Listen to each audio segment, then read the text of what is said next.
that the lower courts will take notice.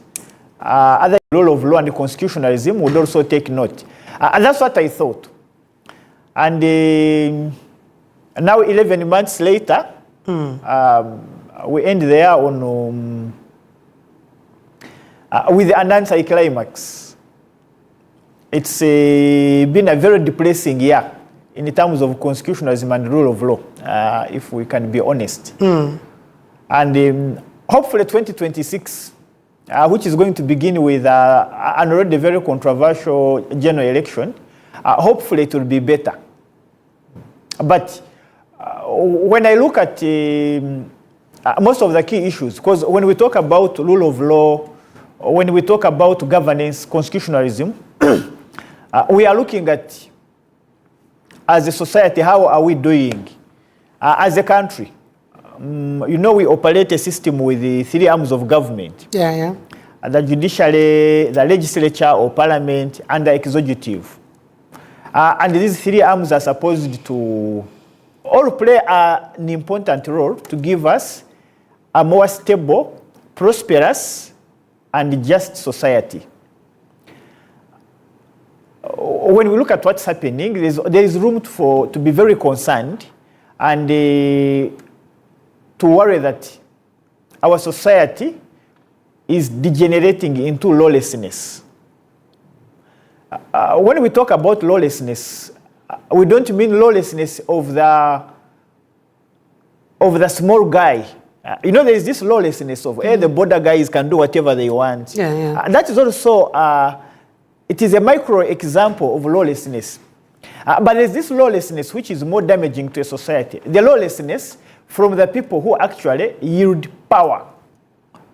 When you have lawlessness from the executive, when you have lawlessness from the institution of parliament or from the courts of law, quite ironical when we say we have lawlessness coming from the courts of law as well. But that's what we see.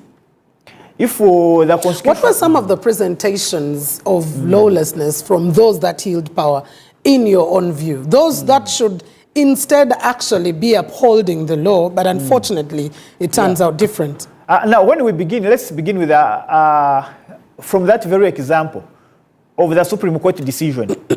A decision is made that the military courts don't have power to try civilians.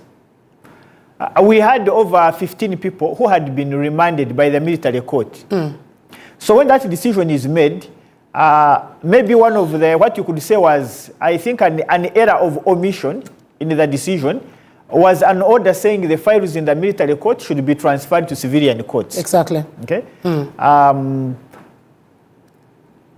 That has never happened in practical terms. So you have people, most of them young men, who were remanded by the military courts in 2023.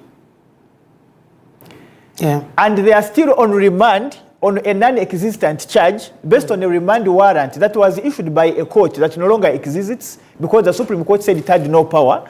And now the new look military court that has been created by the amendment to the UPDF Act is completely different. And those people have spent on remand. They have not appeared before any court of law. They have not been given bail, and they are in jail. They are not sentenced. They are not convicts. How can we accept such a situation? It's simply unbelievable. One would then come through to say there was an amendment to the UPDF Act that still withheld that in particular circumstances, the military court-martial could still be able to handle civilians. And who is following up on such instances? Yes, you see, the amendment to the UPDF Act, which of course now is where I say we are degenerating into lawlessness. Again, it was Parliament really disappointed us. We tried to plead with Parliament to at least, we didn't say the amendment is completely bad and evil. Okay. That amendment to the UPDF Act has some very good clauses dealing with the welfare of the military and veterans, and former combatants. It has very good provisions on their pension rights and all, which is quite important for people who have served in the forces to be secure. with their welfare and retirement. But then, and those provisions, by the way, had been in the works for a while, those touching welfare of members of the armed forces. They had been properly digested through cabinet, through the relevant authorities. And we are supposed to be processed before Parliament.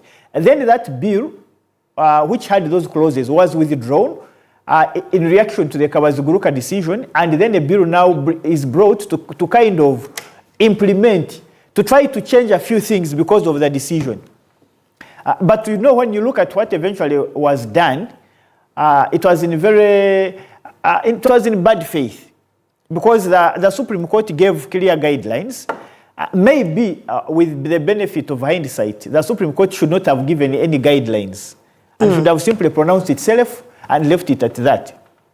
But was it ambiguous in any case? Was the Supreme Court decision ambiguous? was clear. No, the decision was clear. You cannot try anybody before a court that is not competent and impartial. Competent in the sense that criminal trials can only be presided over by people with appropriate legal training and experience. Okay? The UPDF Amendment Act tries to say now, okay, the court martial can only be chaired by a lawyer. We shall always have lawyers involved with this level of experience. But still, they don't mirror the experience which ordinarily exists in civilian courts. They watered it down. 2, the amendment says appointments shall be in consultation with Judicial Service Commission of members of the court martial. The consultation is not defined. The Judicial Service Commission ideally should be the one interviewing these people to test their ability to indeed be judicial officers. Yeah. But was that the case even for the the newly constituted court martial? No, it's not the case. All we are told is that they were probably consulted, but we know it's not the case. And you know, it's very dangerous when the apex court, the Supreme Court, gives a decision, and then the decision is openly defied by the legislature, which has the job of making sure that laws are passed which are in harmony with the decisions of the Supreme Court. Therefore, it was a very disappointing turn, and no wonder it set the tone for the rest of the year.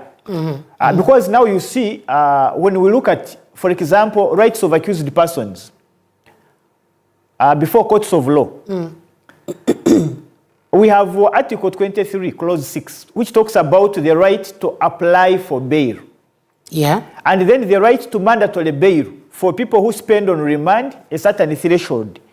3 months for what we call misdemeanors, minor offenses, 6 months for felonies. But we have decisions now coming from magistrates' courts denying people bail with absolutely no excuse and ignoring provisions of the Constitution. How can a magistrate, a judge of the High Court, honestly disregard provisions of the Constitution? Those provisions were well interpreted. Article 23, Clause 6A was interpreted by the Constitutional Court to mean that there is no right to automatic bail, but there is a right to apply. Yes. Then Article 23, Clause 6B and C were interpreted to mean that those ones give automatic bail for people who spend that particular amount of time on remand before trial. It's very clear the Constitutional Court has interpreted this over 4 times. But now you have people on remand before the Chief Magistrate's Court in Nabweru and the other courts, especially these, I think, political activists, members of the National Unity Platform. They are charged. We cannot say that anyone is above the law. Anyone can be charged. Even if we can debate whether the charges were legitimate or malicious, they can be charged for as long as if due process is followed. Yes. But now when you charge a person and then you totally disregard their due process rights, then we can only conclude that this is a malicious charge. There is nothing serious here. And that is also part of the problem that we are seeing in the criminal trial of Dr. Besigye, that is degenerating into a circus. The judge seems to say there needs to be plea taking before. Again, in terms of the law, a person who has been charged with an offense has a right to apply for bail. Yes. And therefore, the honorable judge is not correct in deciding that Dr. Besigye and his co-accused can only apply for bail after they take plea. That's not correct. Because Article 23, Clause 6A of the Constitution says everyone who has been charged with an offense has a right to apply for bail. Yeah. And that article has been interpreted by the Constitutional Court. Therefore, it's a grave mistake on part of the court to dictate that it cannot think about bail until plea taking. That's not correct. That is simply not correct in terms of the law. Taking plea is a different issue altogether. I believe the judge handled that yesterday. The Trial and Indictment Act gives a procedure. If someone refuses to take plea, the court will simply enter a plea of not guilty. Yeah. That's the law. So there we cannot follow to the judge. But I'm simply very worried that the trial has degenerated because these procedural safeguards for protecting rights of accused persons have been ignored. And it has become a pattern that people charged with criminal offenses which have an undertone of politics are not having their rights respected. Their right to apply for bail, their right to mandatory bail.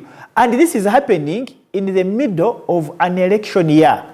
It's very depressing and dangerous for the country. Councillor Jude, you see, it's also much more depressing when lawyers like you or the people who we know understand the law better and can be able to push for these changes also get into lamentation. My biggest question then would be at this point in time, where's the salvation point? We're still talking about people, even after the pronouncement of the Supreme Court, who was still in the military court martial, they're hanging in balance, for lack of a better word. We still have such lawlessness, as you've clearly termed it, happening. Where is the salvation point? I think we have to be very clear that